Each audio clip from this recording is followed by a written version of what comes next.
ஓம் நமோ நாராயணாய நமக. அன்புடன் வணக்கம் நண்பர்களே. என்னடா இவன் பரட்ட மண்டையா இப்படி சட்டையும் போடாமல் ஒன்றும் போடாமல் துண்டை போட்டுட்டு பேசுகிறான்னு நினைக்க வேணாம். நான் திரைப்பட நடிகர் கிடையாது. மேக்கப் மேன், கேமராமேன் இதெல்லாம் வச்சு போடுறதுக்கு சாதாரணமான ஒரு செக்யூரிட்டி, வாட்ச்மேன், ப்ரைவேட் செக்யூரிட்டி. ஏழை விவசாயி குடும்பத்தில் பிறந்தவன். அன்றைக்கி தான் விவசாயமே இல்லைங்களே. சரிங்க, விஷயத்துக்கு வருவோம். அந்த தமிழகத்தை ஆள்றதுக்கு திரைப்பட நடிகர்கள் மட்டும்தான் தகுதியானவர்களா? நான் சொல்கிறது திரைப்பட நடிகர்களை வர வேணான்னு சொல்லலை. அவங்கள நல்லவங்க எத்தனையோ பேர் இருக்காங்க. புரட்சி தலைவர் டாக்டர் எம்ஜி ராமச்சந்திரன் அவர்கள் இருந்தார், டாக்டர் கலைஞர் அவர்கள் இருந்தார், எத்தனையோ பேர் இருக்கிறாங்க. நம்ம தற்போதைய முதல்வர் மாண்புமிகு விஜய் அவர்கள், முதல்வர் விஜய் அவர்களும் திரைப்பட நடிகர் தான், இல்லைன்னு சொல்லலை. நான் கேட்க வர கேள்வி, திரைப்பட நடிகர்கள் மட்டும்தான் பொதுமக்களாகிய நம் கண்களுக்கு படுமா? வேறு ஆட்கள் இல்லையா? ஏன் தாவேக்காவில் அவர் மட்டும்தான் திரைப்பட நடிகர், மற்றவங்களாம் யாருனே தெரியாது, இன்ஜினியர் மற்றவங்களெல்லாம் நிப்பாட்டினாருன்னு சொல்கிறீங்க. ரைட், எனக்கு புரியுது. நீங்கள் விசில் சின்னத்தில் அவர் நமது தமிழக முதல்வர் மாண்புமிகு விஜய் அவர்கள் திரைப்பட நடிகர்ன்றதுனால எல்லாத்துக்கும் தெரியும். அதனால எல்லாரும் ஓட்டு போட்டோம். எல்லாரும் கிடையாது, அவர் குறிப்பிட்ட பகுதி மெஜாரிட்டியாக ஓட்டு போட்டு கொண்டு வந்தாங்க 118 சீட்டு. ரைட்டு, நான் சொல்ல வர்றது, சினிமாவை பார்த்து பார்த்து பார்த்து பார்த்து மக்கள் ஒரே மனநிலையில் இருக்கக்கூடாது. திரைப்பட நடிகர்களை கமல்ஹாசன் வந்தார், அவர் கவுந்துட்டார், மக்கள் நீதி மையம் வச்சு. ரஜினிகாந்த் அவர்கள் வர்றதுக்கே பயப்பட்டு வரல. சிரஞ்சீவி அவர்கள் ஆந்திராவில் ஆரம்பித்து முடியலை, அவர் கட்சியை இணைச்சிட்டார் வேறு கட்சியோட, காங்கிரஸோட.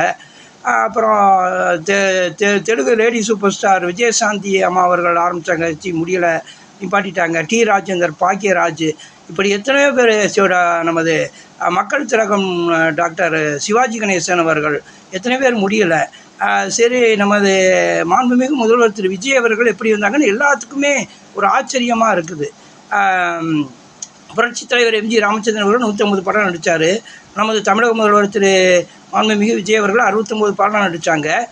எதற்கு திரைப்படத்தை மட்டும் பார்த்து எப்படி அப்படின்றதான் ஒரு தமிழக அரசியலில் ஒரு வித்தியாசமாக இருக்குது.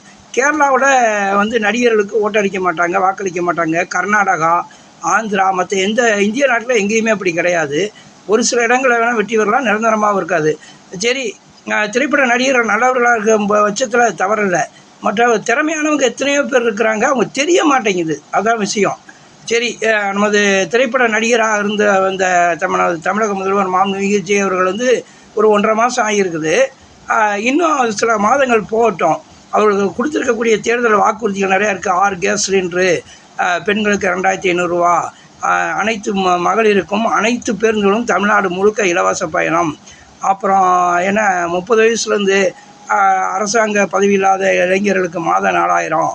அப்புறம் தாலிக்கு தங்கம் பெண்களுக்கு, தாய்மாமன் சீர்வரிசை, அப்புறம் அண்ணன் சீர்வரிசை, இந்த குழந்தைகளுக்கு மோதிரம் போடுறது, இப்படி நிறைய திட்டங்கள் சொல்லியிருக்காரு. அதெல்லாம் செய்யட்டும், செஞ்சால் நல்லது தான். விலைவாசி ஏறாமல் பார்த்துக்கணும். செய்யக்கூடிய செயல்களை வச்சு தான் யாரையும் சொல்ல முடியும். சரி, நமது தமிழக முதல்வர் மாண்புமிகு விஜய் அவர்கள் இன்னும் 1 ஆண்டு காலம் 2 ஆண்டு காலத்தில் நல்லது செய்வார்னு நம்புகிறோம், செய்யட்டும். இந்த திரைப்பட நடிகர்களை மட்டும் நாம் தேர்ந்தெடுக்கக்கூடாது நண்பர்களே, அதைத்தான் நான் சொல்ல வர்றேன். மற்றவர்கள் நிறைய இருக்காங்க திறமையானவர்கள், அவர்களை நம்ம விரும்பி தேர்ந்தெடுக்கணுன்றது தான் நம்முடைய பணிவான வேண்டுகோள்.